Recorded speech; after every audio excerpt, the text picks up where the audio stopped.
So I have some suggestions. I would like everybody to do as I did. I started playing in 1962. I've talked about this before with Bakersfield, Year for Me, Buck Owens album, but soon after I got those Buck Owens records, I got Ray Price's record with Buddy Emmons playing Touch My Heart, Nightlife, those earliest records of Ray's, and the Cherokee Cowboy instrumental album. And, I can show you, and now I am, this course shows you in Texas country, you're learning exactly what I played as I played it. But what I can't teach you is how to insert yourself behind the vocalist, because how you get that is you have to listen, as I did, over and over to why was Paul playing softer there? And, because if you just learn it, you're just going to plow into it because you're confident. But sometimes it's like I feather in my volume as I come in underneath the vocal, just as Buddy did, as Pete Drake did. So anyway, to get all that nuanced stuff, then that's how it's learned. That's the best way to learn it. So I suggest that you do that. There's also some of you theory freaks, as I am sometimes. There's a resources thing. There's a lot of bonuses in this course, but there's a resources section, and it explains why. Because you'll notice as you study the chord changes from these songs, there's not a lot of, in most of the songs, there's not a lot of two minors. There's two major chords instead. And why does that work, you might say? And if you want the answers to those good questions, then it's there in the resources. So you can study a little bit of theory, and you'll have it, download it and have it, put it in your pack-a-seat or whatever, and you'll have it on the gig, on the break, and however you want to study. But this is the stuff to internalize. And then the other thing is that I want you to know in this course, I'm really utilizing my pedal setup. Like in the PFM, I teach the basic pedal setups, the things that everybody has, and I talk about what I have. But this, I was trying to insert myself back into a 60s period record. But I thought, you know what, these changes that I have, like this,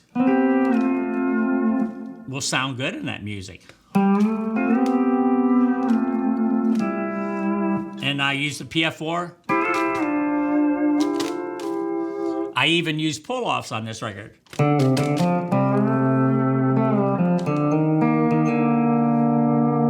Those are techniques that you don't see or hear a lot, but there's so much that you can do. Ralph Mooney, so I saluted Ralph on Weary Blues a little bit, and I do some Buck Owens, I do banjo rolls in this, so there's I covered a lot of bases. I wanted to salute all of my heroes from the people I was studying from that period. There's some Weldon Marek in here, there's some Jimmy Day, Buddy Emmons, Pete Drake isms, Sonny Garish, and all of those guys who contributed to that overall sound of the 60s. And of course, Lloyd is included in there, and Weldon and all of those. But anyway, I'm a big history buff, and so I just want to let you know that as I did something, like the first time I knew Buddy Emmons came up with the lower of the second string. I show you the way. Most people think you play it like this, and you can. But it's not played the way you think it is. Not just releasing the knee lever, but it's going. So there's all these little juicy tidbits in there. I don't want you to miss those. I feel like I got to put more nuance on this record than any record I played on.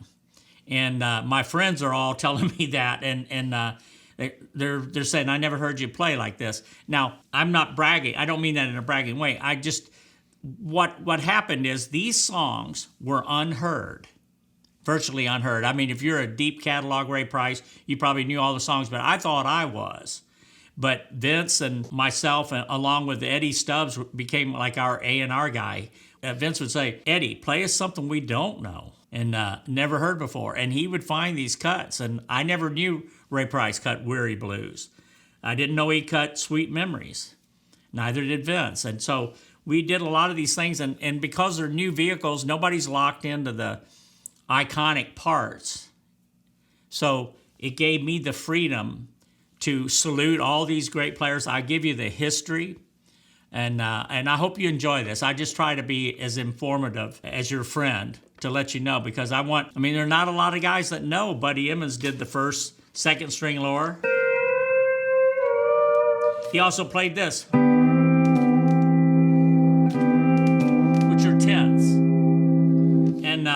And then Pete Drake. Those are Pete Drake licks.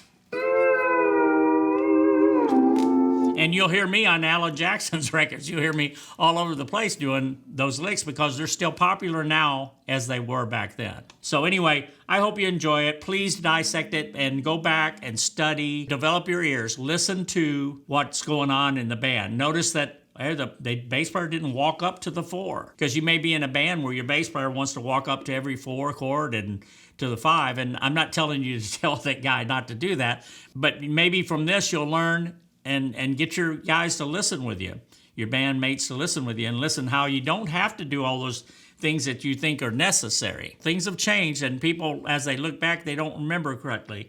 With Ray Price, like listen to some of the shuffles on the record, and you think the bass is walking a 4/4 shuffle, and the bass is not doing that. It's going boom, doom, doom, but the guitar's going doom, doom, doom, and all of that together with the piano. And it's just, and the piano's not really heavy-handed like today when guys play it. They go, don't get, you know, it's like everything's overdone. So this record's really a good overall study on what Texas country really is. Anyway, we love it, and I hope you enjoy it too.